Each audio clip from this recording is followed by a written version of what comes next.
My name is Tessa Whitmore. I'm 32 years old. For 8 years, I paid my parents $2,400 a month in rent to live in their basement. They told me it was fair market rate. They told me they needed help with the mortgage. I believed them, because that's what daughters do. Then, last month, I ran into our neighbor while grabbing the mail.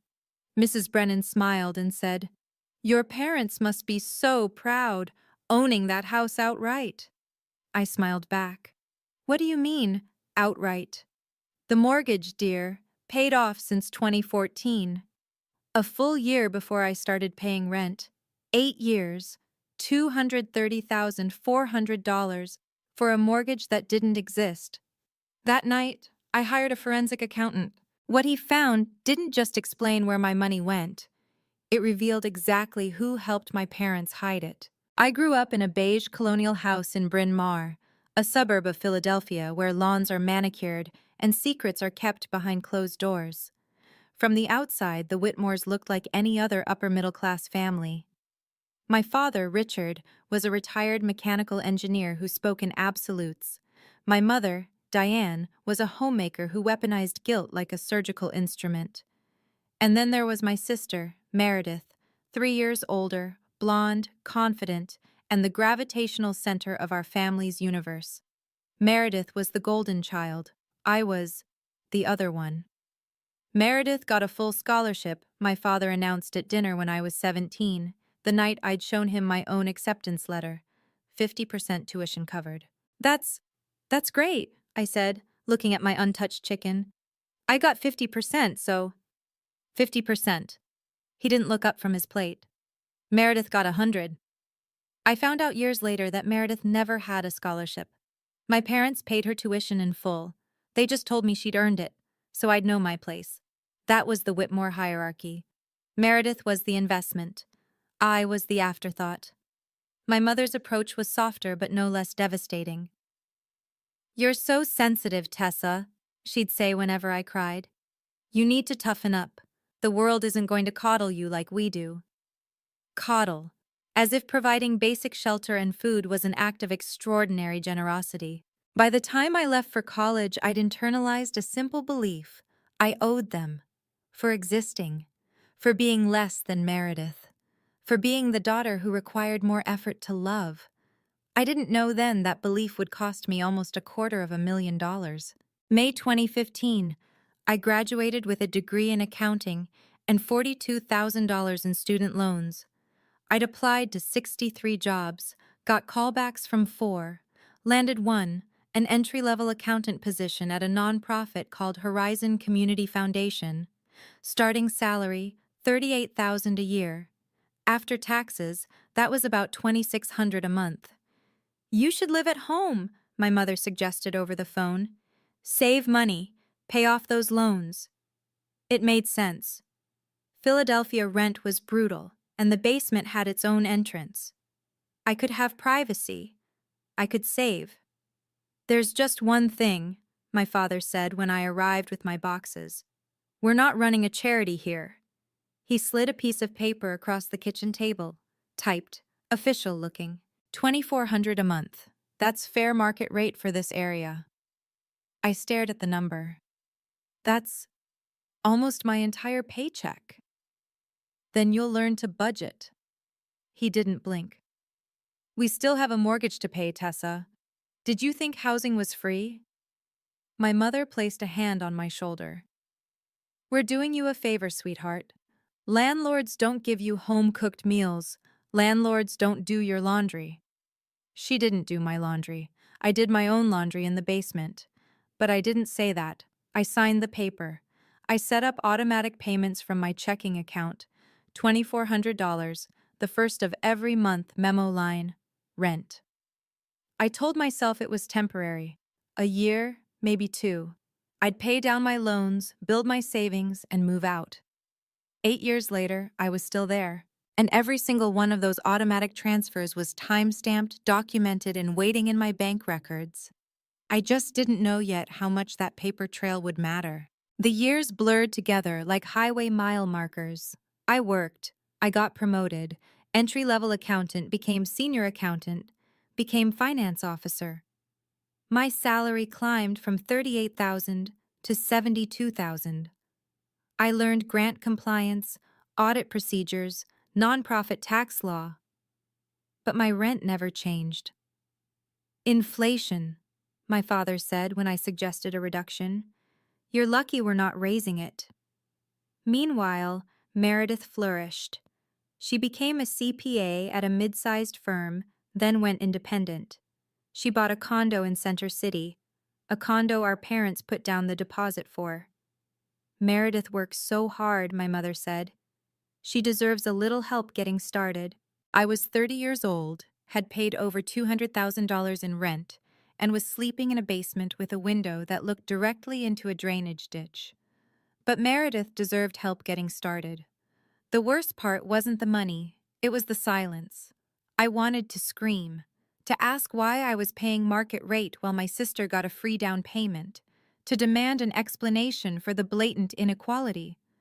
But every time I opened my mouth, the same fear closed my throat. What if they stopped loving me entirely? So I stayed quiet. I kept paying. I told myself that family meant sacrifice, and sacrifice meant I was a good daughter. Then, one Sunday in October, I saw something on Meredith's Instagram that cracked something inside me. A photo of her condo.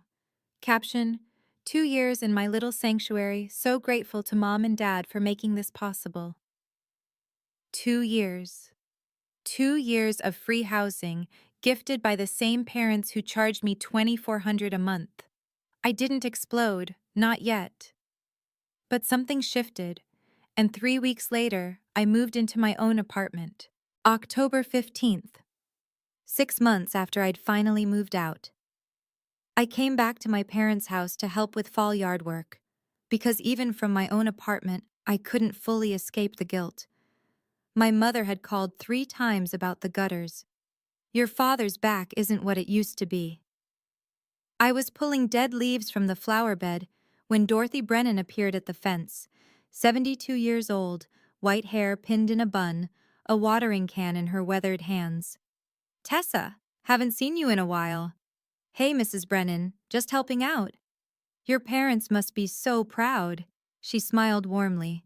Owning that house outright. I paused, trowel in hand. I'm sorry. What? The mortgage, dear. Paid off since 2014. Your father threw a little party. Invited the whole block. I remember because Harold was still alive and he said, Dot, we should pay ours off too. She chuckled at the memory. My hands went cold. You're sure it was 2014? Oh, absolutely. Spring of 2014. Your father showed us the paperwork. Said it was the best day of his life. I smiled. I think I said something polite. I don't remember exactly because my mind was doing arithmetic. Spring 2014. The mortgage was paid off in spring 2014. I started paying rent in June 2015. That night, in my apartment, I opened my laptop and searched the Montgomery County property records. Public database, free access. There it was, the Whitmore residence, mortgage satisfied, April 12, 2014. No outstanding liens, no debt, nothing. For 8 years, my parents had collected $2,400 a month from me to pay a mortgage that didn't exist. $230,400. I sat in the dark for a long time. Then I started making calls. Lucia Tron had been my best friend since freshman orientation. Now she was a paralegal at a family law firm in Philadelphia. Okay, she said slowly after I'd explained everything. Let me make sure I understand. Your parents charged you rent for 8 years, claiming they needed it for the mortgage, but the mortgage was already paid off. Yes. And they never disclosed that to you? No. Tessa, she exhaled, that's not just morally disgusting. It might be tax fraud. I blinked. What? Rental income. If your parents collected over $200,000 in rent, they were supposed to report it to the IRS. If they didn't, she let the implication hang. But it's family. Does that matter? A transaction is a transaction. The IRS doesn't care if you're renting to your daughter or a stranger. She gave me a name. Marcus Webb, forensic accountant, specializes in family financial disputes. 3 days later, I sat in Marcus's office in King of Prussia. He was a black man in his 50s with reading glasses and a voice like gravel wrapped in velvet. I handed him a folder. 8 years of bank statements. Every transfer is documented. Memo says rent. He flipped through the pages, pausing occasionally to make notes. And the property records, he asked. Downloaded from the county website. Mortgage satisfied in 2014. He looked up at me. Who prepares your parents' tax returns? The question hit me like a slap. My sister, I said quietly. Meredith, she's a CPA. She's been doing their taxes for years. Marcus removed his glasses and rubbed the bridge of his nose. Miss Whitmore, if your parents didn't report this income and your sister prepared those returns, he paused. You may have more leverage than you realize. The invitation arrived 3 days after my meeting with Marcus. Cream-colored cardstock, gold-embossed lettering. You are cordially invited to celebrate the engagement of Meredith Ann Whitmore and Bradley Harrison Ashford III, Briarwood Country Club, Saturday, November 18th, 6:00 p.m., Bradley Ashford. Old money. His father, Bradley Sr., was an estate attorney who'd built a practice representing Philadelphia's wealthiest families.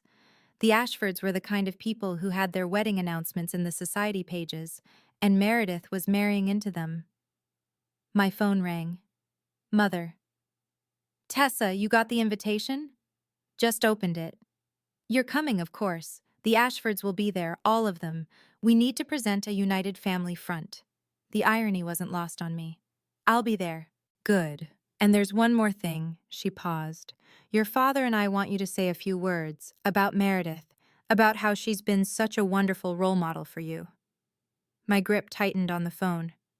You want me to give a speech? Just a short one, something heartfelt, about sisterhood. I closed my eyes. Did you ask me or tell me? Tessa, don't be difficult. It's one speech. The Ashfords will be watching. We can't have... Fine, I said. I'll prepare something. Thank you, sweetheart. I knew you'd understand. After she hung up, I sat very still. They wanted me to stand on a stage, in front of 120 people, and publicly praise the sister who had helped hide a $250,000 fraud. They had no idea what they were setting up. I called Lucia. The engagement party is in 3 weeks, I said. I need you to be there. As what? A witness. November 13th, 5 days before the party. Marcus called at 4:47 p.m. The report is ready. You need to see this in person. I drove to his office in rush hour traffic, hands tight on the wheel. The sun was setting by the time I arrived, painting the strip mall parking lot in shades of orange and gray. He was waiting with a manila folder thick enough to prop open a door. I'll give you the summary, he said.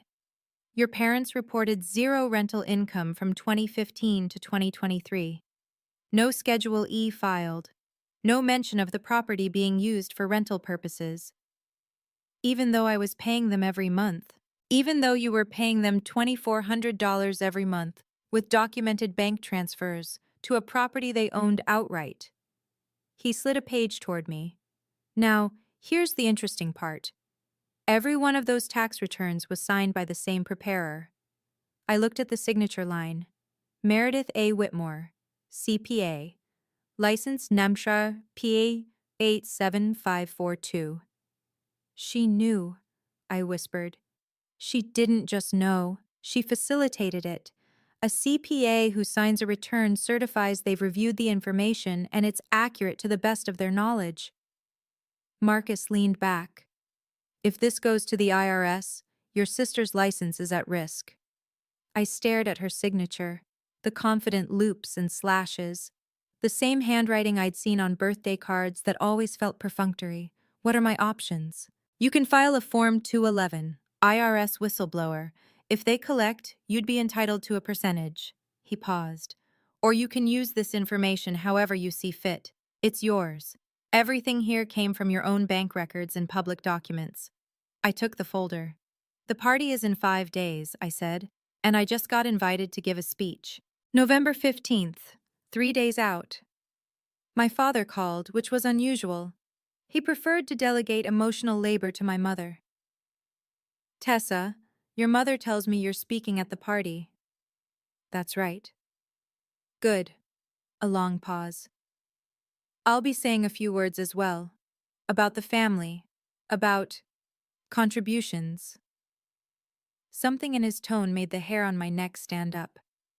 What kind of contributions? Just acknowledging everyone who helped make this night possible, including you. Another pause. We're very grateful for your support over the years. He hung up without saying goodbye. I understood immediately. They were going to publicly frame me as someone who'd been helped by the family, someone who owed them, not the other way around. In front of the Ashfords, in front of everyone, they'd paint me as the dependent daughter who should be grateful. It was a setup, a public pressure campaign. 2 hours later, Meredith called. Hey! Her voice was strange, tighter than usual. I just wanted to check in, about the party. What about it? Just, Mom and Dad can be a little intense. If they say anything weird, just roll with it, okay? They mean well. I almost laughed. Do they? Tessa. A sharp exhale. Look, I know things haven't always been fair, but it's my engagement. Can we just get through this without drama? I'm not planning any drama, Meredith. Good, that's good. She paused. I'll see you Saturday. After she hung up, I texted Lucia. Something's off. Meredith called to preemptively manage me. She sounds scared. Lucia replied. Scared of what? I stared at the screen. I don't know yet, but I'm going to find out. Whatever trap they were setting, I needed to be ready. Friday night, the evening before the party. I sat cross-legged on my apartment floor, Marcus's report spread around me like a crime scene. Yellow sticky notes marked the key pages. The property record showing mortgage satisfaction, the 8 years of bank statements, the unsigned copy of my parents' 2019 tax return with 0 rental income declared. Lucia had helped me game out scenarios. Scenario A, minor humiliation. Dad makes a vague comment about family support. I smile, deflect, leave early. No confrontation. Scenario B, moderate humiliation. They explicitly frame me as someone who received help from the family. I correct the record calmly, provide the real numbers, maintain composure. Scenario C, full public attack. They try to shame me in front of everyone. For Scenario C, I'd written 3 paragraphs, memorized them, each one precise, factual, devastating. I wasn't bringing the forensic report, too aggressive. But I had my phone with screenshots of the property records and bank statements. I had Marcus's number on speed dial. And I had something else. The truth. My phone buzzed. Lucia. Still in? Still in. Table 7. Back of the room. You sure about this? I looked around my apartment. Small, quiet, mine. No basement windows looking into drainage ditches. No rent payments disappearing into my parents' account. I've never been more sure of anything. Okay, I'll be there. What if nothing happens? I thought about it for a long moment. Then nothing happens. I give a polite speech, I leave, I move on with my life. And if something does happen, I typed slowly. Then I stop being the daughter who stays silent. I didn't sleep well that night. But when I woke up, I was ready. Whatever they threw at me, I wasn't going to flinch. Briarwood Country Club was everything you'd expect. Vaulted ceilings, crystal chandeliers, staff in crisp white shirts. The engagement party was held in the grand terrace room, where floor-to-ceiling windows overlooked a manicured golf course turning amber in the November dusk. I wore a navy dress I'd bought specifically for this occasion. Simple, elegant, forgettable. Nothing that would attract attention before I was ready. 120 guests. I counted them as I walked in. The Ashfords dominated the front tables. Bradley Sr. was a broad-shouldered man with silver hair and the confident posture of someone who'd never lost an argument. His wife, Catherine, wore pearls and a practiced smile. Bradley Jr., Bradley III, technically, stood beside Meredith, handsome in an unremarkable way, seemingly unaware that his fiancée was radiating tension. My parents intercepted me near the entrance. "Tessa." My mother's smile was too wide. "You look nice. Come, meet the Ashfords properly." "In a minute." I spotted Karen Ostrowski at one of the middle tables and felt my stomach tighten. My boss. Here. Why was my boss here? Then I remembered. Ashford Foundation. Major donors to Horizon Community Foundation, of course. Karen waved.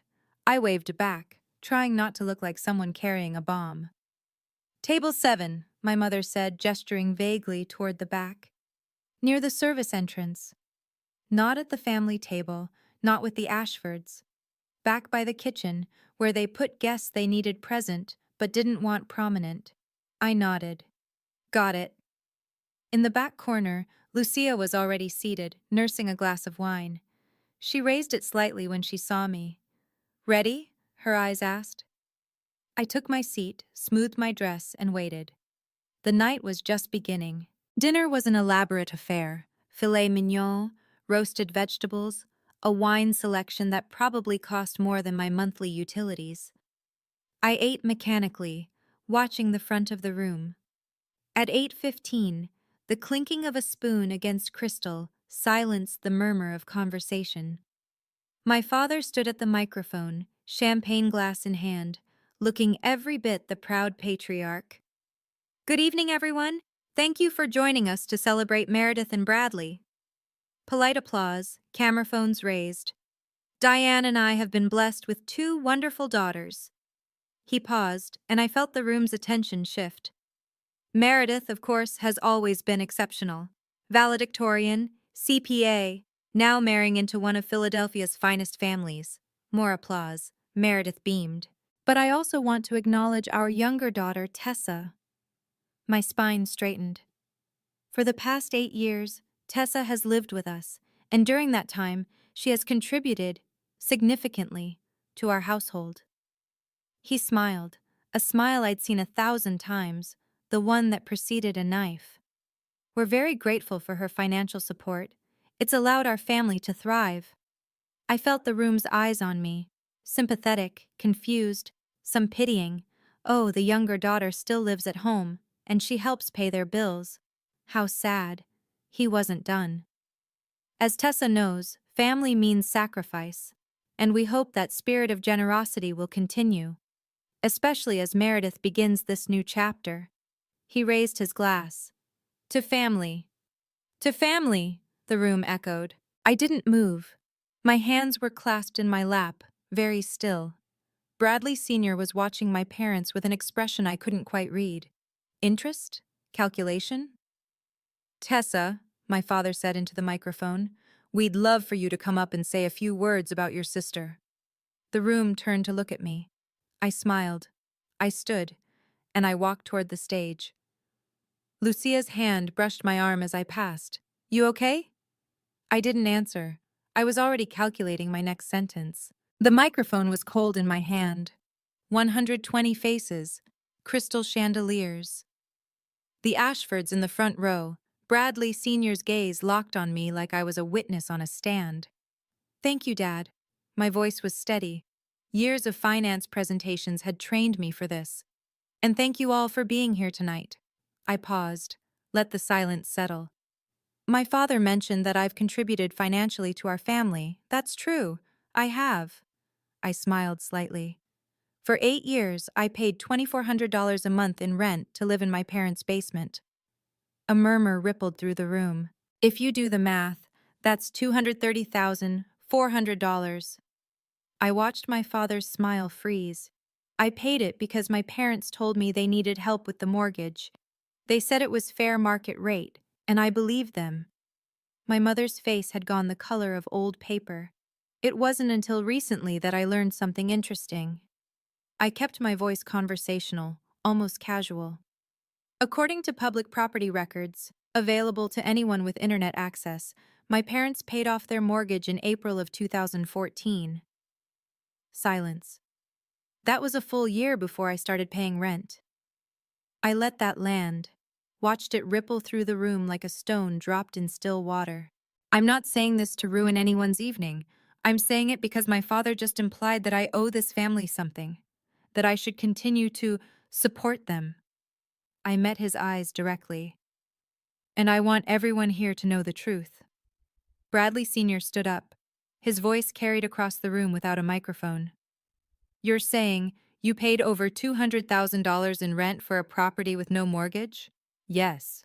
And you have documentation? 8 years of bank statements, every transfer time-stamped. He turned to look at my parents, at Meredith. The room had become very, very still. My father grabbed the microphone from the stand. Tessa, what are you doing? His voice cracked. This is your sister's engagement party. My mother rushed toward the stage. She's confused. She's had a difficult year, work stress, you know how it is. I'm not confused. I kept my voice level.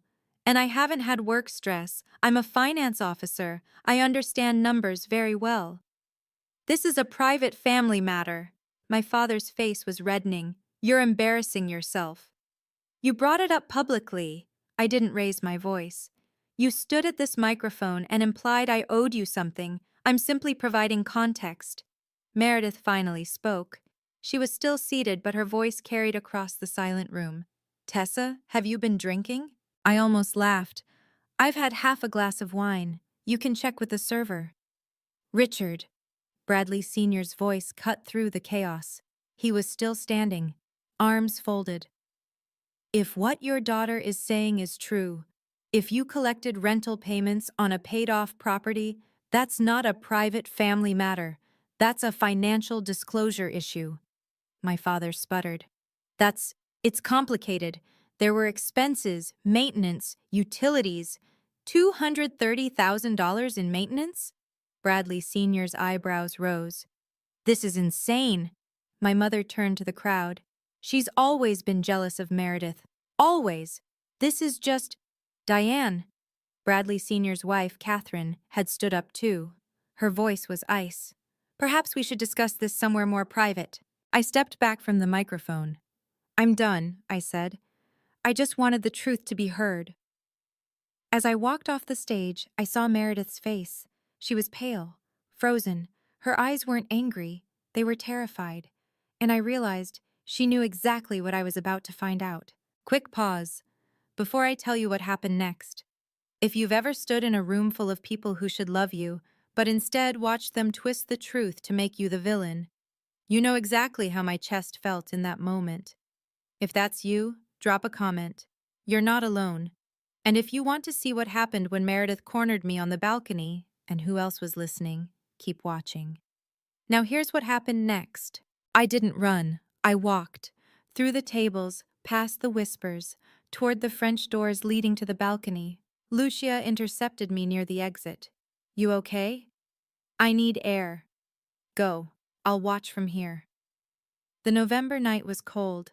The golf course stretched out below, a dark expanse punctuated by landscape lights. I gripped the stone railing and breathed. I'd done it, said the words I'd swallowed for 8 years, and the sky hadn't fallen. My phone buzzed. Marcus Webb, I answered. Miss Whitmore. I just received confirmation from a source at the state licensing board. His voice was clinical, precise. Your sister didn't just sign those returns. She was the one who set up the account structure, the one that made sure the rental income never appeared on any documents. I closed my eyes.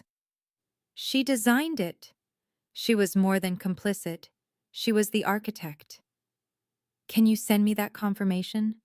Already in your email. I hung up and opened my inbox. There it was. A forwarded memo from a forensic colleague who'd worked with the Pennsylvania CPA board.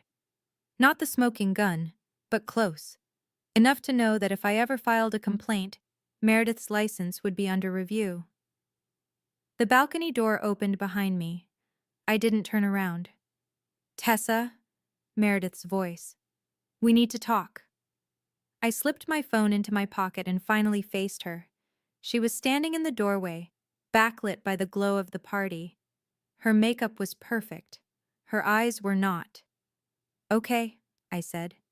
Let's talk. She stepped onto the balcony and let the door close behind her. We were alone. For now. Meredith crossed her arms. The wind caught her hair, but she didn't seem to notice. What the hell was that in there?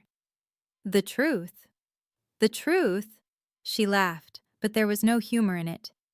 You just humiliated our entire family in front of Bradley's parents, in front of everyone. Dad humiliated me first. I just corrected the record. Corrected the... She stopped, took a breath. When she spoke again, her voice was lower, almost pleading. Tessa, do you have any idea what you've done? I know exactly what I've done. This could affect my career, my license.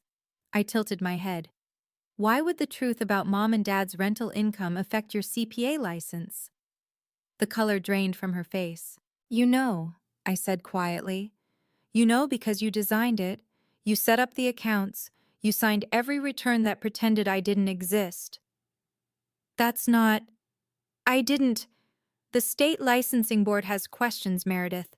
Not because of me, because someone somewhere noticed an irregularity. But if this goes further...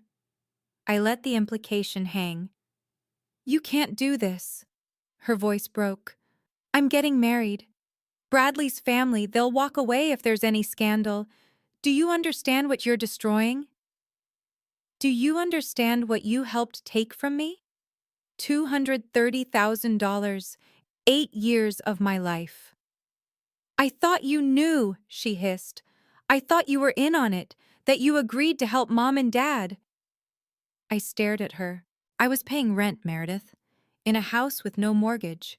Does that sound like someone who agreed? She had no answer. The balcony door opened again, and there stood our parents. Behind them, Karen Ostrowski. My father stepped onto the balcony first, his face a mask of controlled fury. Tessa, we need to talk. Privately. He glanced at the door where Karen lingered. Family business. It stopped being private when you made it a toast, I said. Let's not make this worse than it needs to be. My mother's voice was saccharine. We can work this out, like a family. How do you propose we do that? My father straightened his jacket. We're willing to reimburse you a portion of what you paid, as a gesture of goodwill. A portion? $50,000. He said it like he was being generous. To put this behind us. I calculated quickly. 50,000 out of 230,000, less than 22%. And in return? You stop this nonsense. You don't file anything with the IRS. You don't talk to lawyers. His jaw tightened. And you certainly don't embarrass us again. My mother added softly, Sweetheart, think about what you're doing. You're going to tear this family apart.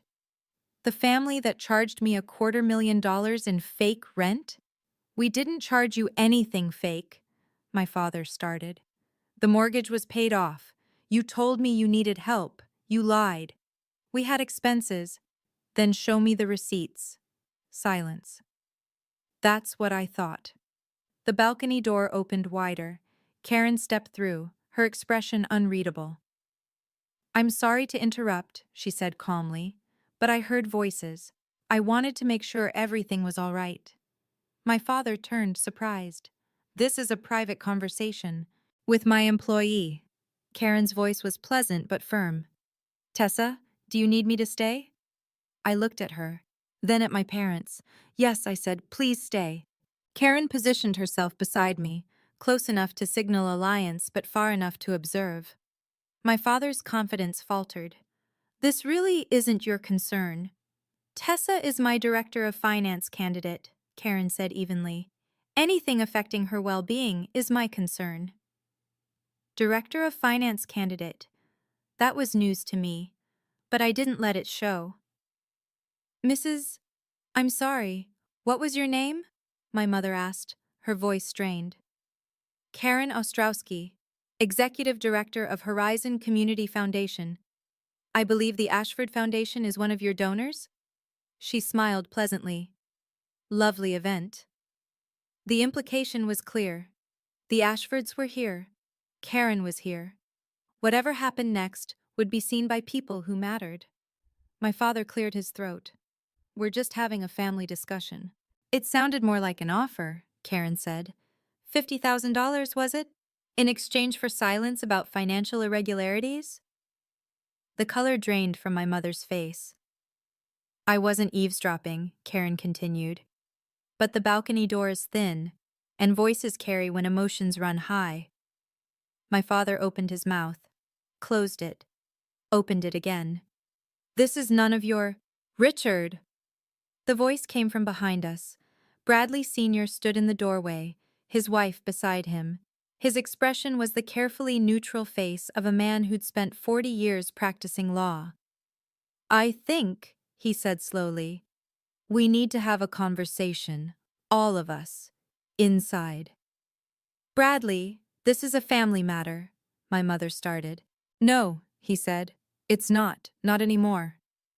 He looked at Meredith, who was shrinking against the balcony railing. When my son's fiancée is potentially implicated in tax fraud, it becomes my matter. Meredith made a sound like she'd been struck. The party was unraveling, and I hadn't even played my final card. We reconvened in a small private room off the main hall, white tablecloths, untouched champagne flutes. The door closed with a soft click. Bradley Sr. stood at the head of the table. No one had asked him to take charge, but no one questioned it either. Let me understand the situation. His voice was measured, courtroom steady. Tessa, you're claiming you paid your parents $2,400 a month in rent for 8 years. I'm not claiming. I have bank records. And the property had no mortgage during this period? Correct. Paid off in 2014. Public record. He turned to my parents. Richard, Diane, did you report this rental income on your taxes? My father's face was tight. That's a private matter. It's a yes or no question. Silence. Bradley Sr.'s expression didn't change, but something shifted in his eyes. He turned to Meredith. Meredith, you're a licensed CPA. You've prepared your parents' tax returns for the past several years, correct? Meredith nodded, unable to speak. Did you include Schedule E, rental income from the basement? It wasn't yes or no. No. Her voice was barely a whisper. Bradley Sr. exhaled slowly. He looked at his son, then at Catherine, then back at my parents. Mr. and Mrs. Whitmore, I've spent 40 years in estate law. I know what financial fraud looks like, and I know what happens when it comes to light. This is a family misunderstanding, my mother started. It's a federal matter. His voice cut through her protest like a scalpel. And I need to think very carefully about what kind of family my son is marrying into. He turned to Bradley Jr. We need to talk, privately. They stepped outside. Meredith looked like she might faint. The main ballroom had changed when I returned. The string quartet still played, but the conversations had fragmented. Clusters of guests whispered behind raised champagne glasses. Eyes tracked me as I walked to table 7. What happened? Lucia asked. Bradley Sr. is talking to his son, privately. About Meredith? About whether he wants his son to marry into a family with potential tax fraud. Lucia let out a low whistle. That's nuclear. They built the bomb. I just pressed the button. At the front of the room, my parents stood alone. No one approached them. The Ashfords' table was empty, and the social vacuum was impossible to ignore. A woman in a black dress approached me, mid-50s, sharp eyes, silver earrings that caught the light. Excuse me, you're Tessa Whitmore? Yes. I'm Sandra Holloway. I'm on the Pennsylvania CPA board. also a friend of Catherine Ashford's.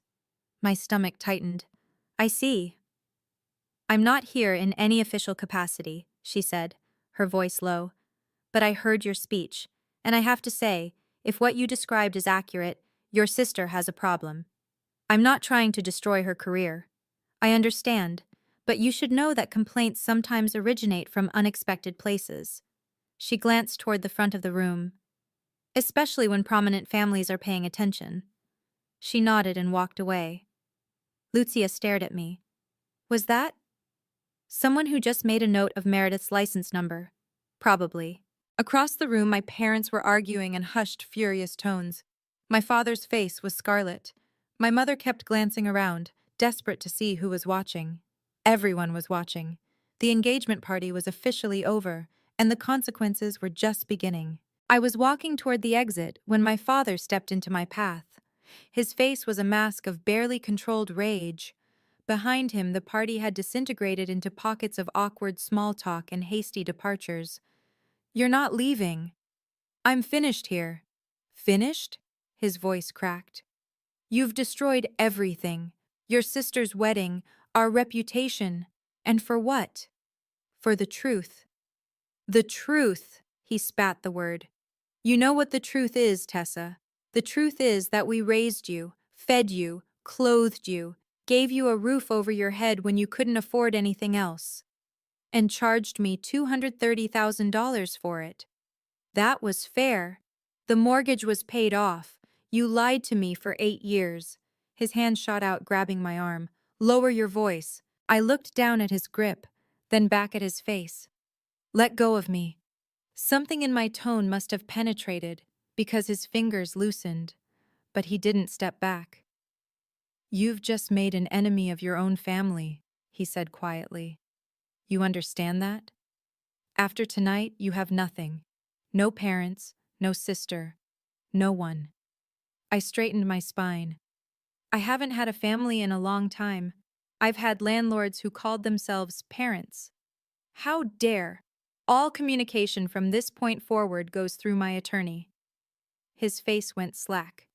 Attorney? You're threatening to sue us? I'm protecting myself.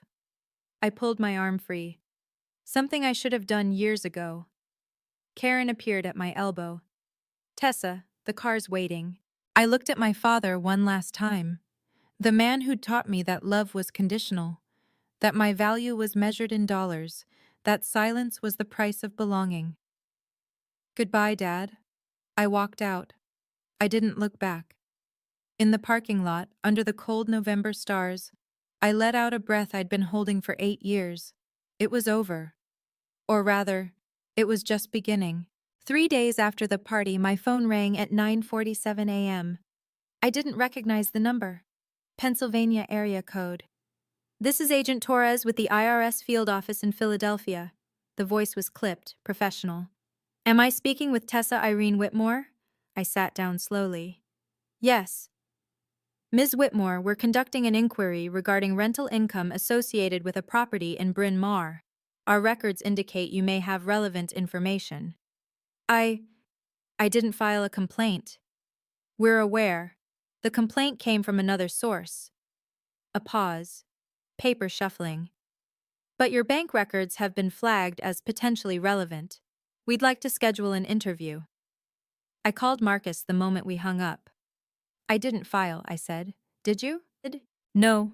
I told you I wouldn't act without your authorization. He paused. But let me make some calls. An hour later, he called back. I found your whistleblower. Who? Dorothy Brennan, your parents' neighbor. I sank onto my couch. Mrs. Dot? She called my office last week asking how to report neighbors who commit tax fraud. I gave her the general information. Told her it was complicated. He chuckled dryly.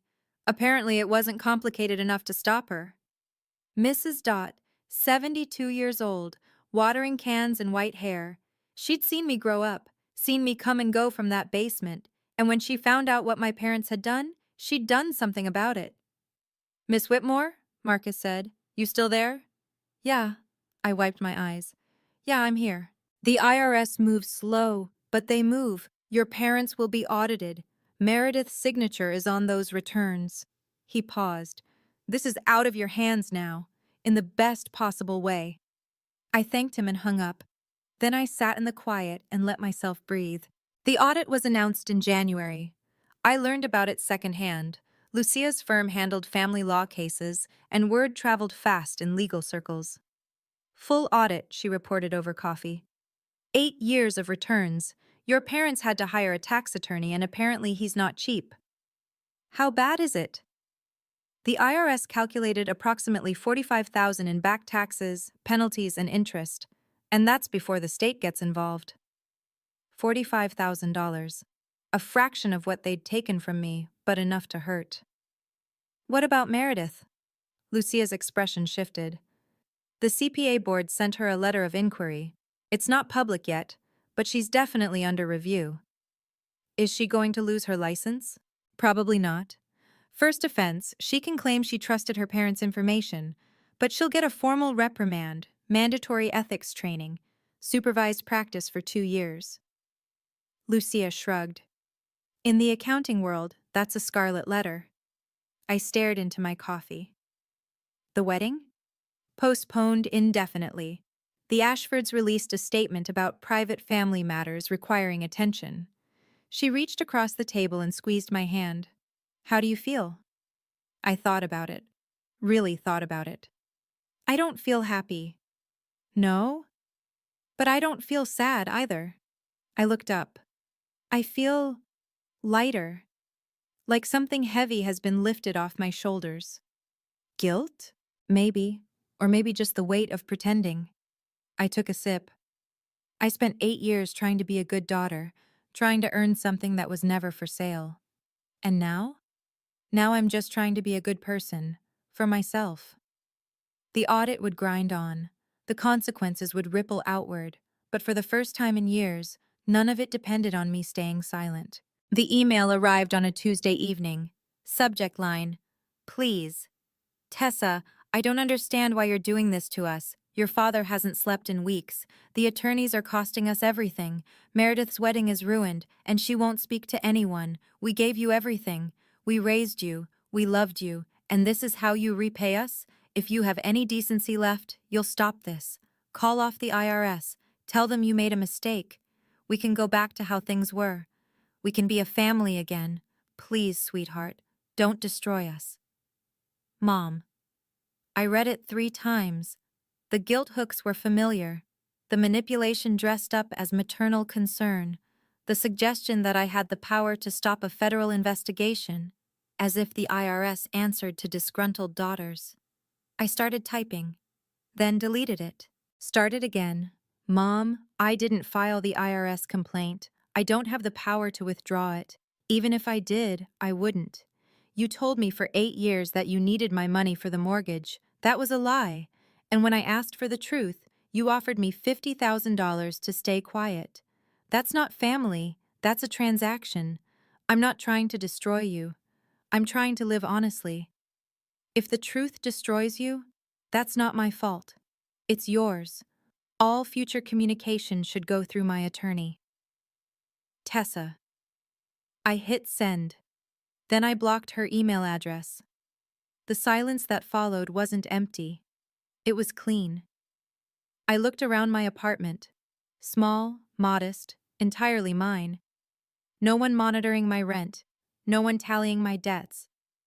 For the first time in my adult life, I owed no one anything. And it felt like freedom. Before I continue, have you ever had to block a parent's number, their email, watch the messages pile up in a folder you'll never open? It's one of the hardest things you can do, and one of the most necessary. If you're there right now, in that impossible space between love and self-preservation, hit the like button. You're not betraying anyone, you're surviving. Now let me tell you what happened next. The wedding, Meredith's license, and an unexpected letter that made me cry. March. 4 months after the engagement party. The news came through Lucia, who'd heard it from a friend who worked at Bradley Sr.'s firm.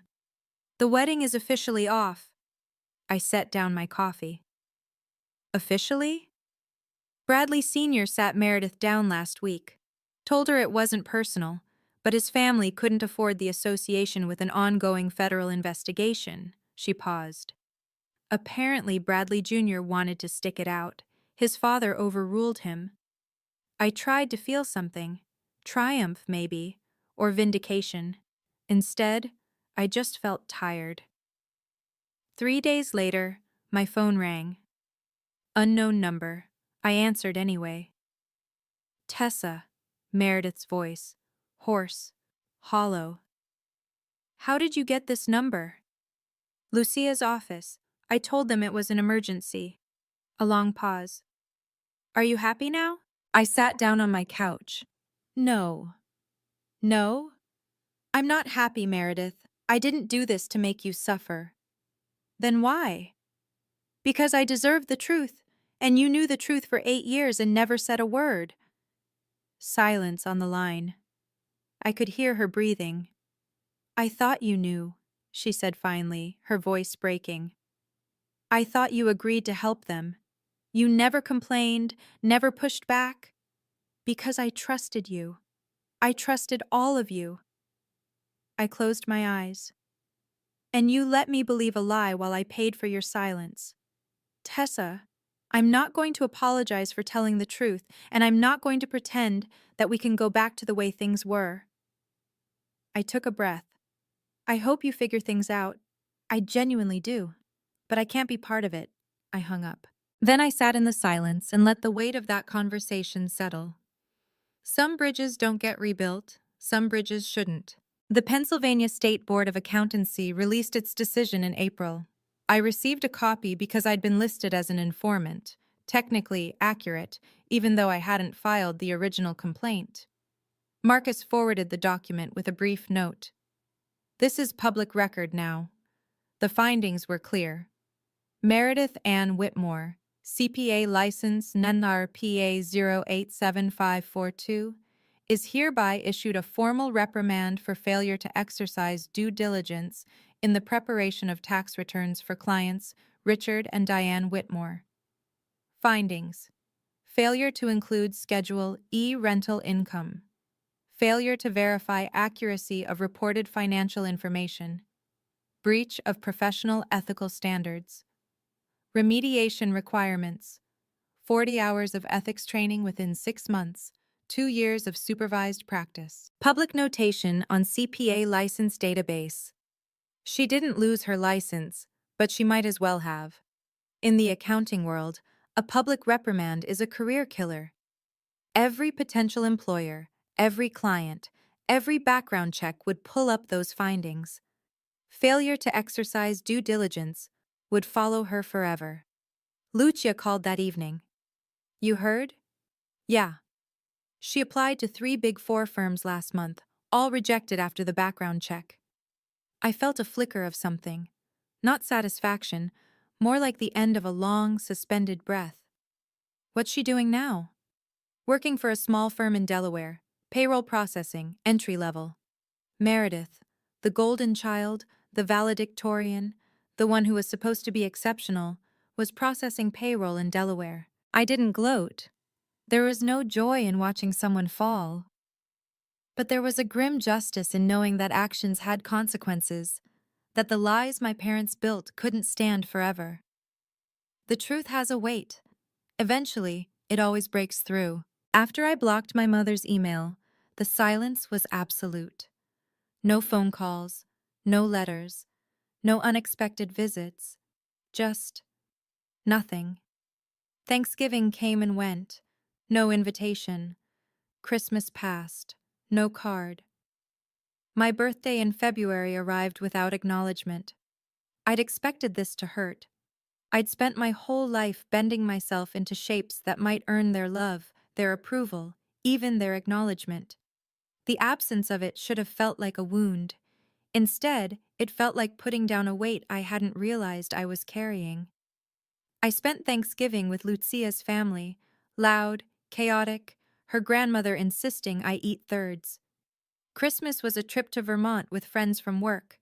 My birthday was dinner at a small Italian restaurant, just me and Lucia and 2 bottles of wine. You okay? Lucia asked, watching me stare at the candle on my tiramisu.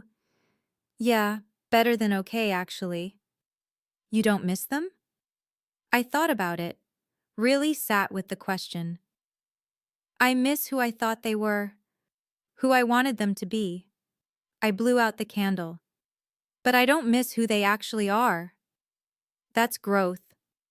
Is it? Or is it just survival? Lucia shrugged. Maybe they're the same thing. The weeks turned into months. The audit concluded. My parents paid their penalties. Meredith moved to Delaware. The Ashford engagement became a cautionary tale in certain Philadelphia social circles. And I built a life. A small life, maybe. Quiet. Unremarkable by any external measure. But mine. Completely, unapologetically mine. One evening in early March, I checked my email and found a message from an address I didn't recognize. From .brennan1952@aol.com. Subject: a note from your neighbor. I clicked it open. Dear Tessa, I hope this reaches you. Lucia helped me figure out how to send an email. Technology is not my friend, I'm afraid. I want you to know why I called the IRS. I've lived next door to your parents for 30 years. I watched you grow up. I saw you mowing their lawn at 14 while Meredith went to the pool. I saw you carrying groceries while she got her nails done. I saw you coming and going from that basement year after year, working yourself to the bone while they treated you like a tenant. When I learned what they did, taking your money for a mortgage that didn't exist, something in me broke. I'm 72 years old. I've seen a lot of unfairness in this world. But I've also learned that silence makes us complicit. And I couldn't stay silent about this. I didn't tell you beforehand because I didn't want you to feel responsible. This was my choice, my conscience. You're a good girl, Tessa. You always were. Too good for parents who couldn't see what they had. If you're ever in the neighborhood and want to stop by for tea, my door is open. I make a very good lemon cake. With love, Dot. I read the email 3 times. Then I cried. Not the way I'd cried when I found out about the mortgage. Those were tears of shock and betrayal. This was different. These were the tears of someone who'd been seen, someone who'd been quietly witnessed all along. I typed a reply. Thank you, Mrs. Brennan. I would love to come for tea. She responded within the hour. Wonderful. This Sunday? 2 o'clock? I said yes. Some families are born, others are found. Sometimes they find you first. Karen called me into her office on a Tuesday morning. I walked in expecting a routine check-in. Instead, she gestured to the chair across from her desk with an expression I couldn't quite read. Close the door. I did. The board met last week, she said. We've made a decision about the director of finance position. I kept my face neutral. I'd applied 3 months ago, but the process had been slow, complicated by budget concerns and organizational restructuring. Tessa, I've worked with a lot of talented people over the years, but very few have your combination of technical skill and personal integrity. I blinked. I'm sorry? The night at Briarwood. She leaned back. I watched you handle an impossible situation with grace. You could have screamed. You could have thrown things. Instead, you stated facts, maintained composure, and walked away with your dignity intact. I didn't feel very dignified at the time. That's what made it impressive. She slid a piece of paper across the desk, an offer letter. The job is yours, Director of Finance. Salary increase of 32%. Start date whenever you're ready. I looked at the numbers, then back at Karen. I don't know what to say. Say yes, and then go celebrate with your friends. She smiled, a rare, genuine expression. You've earned this, Tessa, not because of what happened with your family, but because of how you've handled yourself through all of it. I signed the letter. Walking out of her office, I felt something I hadn't felt in years. Pride. Not the desperate, performative pride of trying to earn approval, just quiet, solid pride in who I'd become. The girl who used to live in a basement was going to be a director. Some comebacks don't need an audience. 1 year later. I'm writing this from my apartment. the same small one I moved into when I left my parents' basement, though I've finally hung some pictures and bought a real couch. The window looks out on a quiet street lined with maple trees. In fall, the leaves turn gold and red and drift down like paper lanterns. It's not a penthouse. It's not impressive. But no one charges me for the privilege of living here. No one tracks my payments or uses my existence as leverage. It's mine. My parents and I don't speak. I don't know if they've moved out of the Bryn Mawr house, and I don't need to know. Every few months, a letter arrives from my mother's attorney, probing for some kind of reconciliation meeting. I forward them to my lawyer. She sends back polite declinations. That's my financial boundary. Nothing flows between us anymore. No money, no favors, no obligations. That's my contact boundary. Everything goes through attorneys. If there's ever a genuine emergency, Lucia will find me. Meredith sent one email, 3 months ago. Tessa, I'm not angry anymore. I think I understand now. I just wish things had been different. I'm not asking for forgiveness. I'm just saying that I'm sorry. Your sister, if you still want me to be, Meredith. I haven't replied. Not because I'm cruel, but because I don't know what to say yet. Maybe someday, maybe not. And that's okay. I have dinner with Mrs. Dot every Sunday. Lemon cake and tea and stories about the neighborhood I grew up in, seen through kinder eyes than my parents ever offered.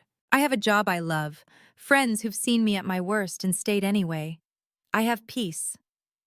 For 8 years, I believed that love meant endless sacrifice. That family meant accepting whatever was given, no matter how painful. That boundaries were selfishness disguised as strength. I was wrong. Boundaries aren't walls, they're windows. You choose when to open them. You choose who deserves the view. I'm not a scapegoat anymore. I'm not a basement tenant or a revenue stream or a cautionary tale. I'm just Tessa, and that's more than enough. If you made it this far, thank you, truly. This story isn't about revenge, it's about truth, about learning that the people who should love you the most don't always treat you the best, and about finding the courage to say, I deserve better. If you're still in your basement, literal or figurative, I hope this gives you hope. You're not asking too much. You're not being selfish. You're being human. Subscribe if this story meant something to you, and check the description for another story about a woman who discovered her fiancé had 3 hidden bank accounts. Until next time.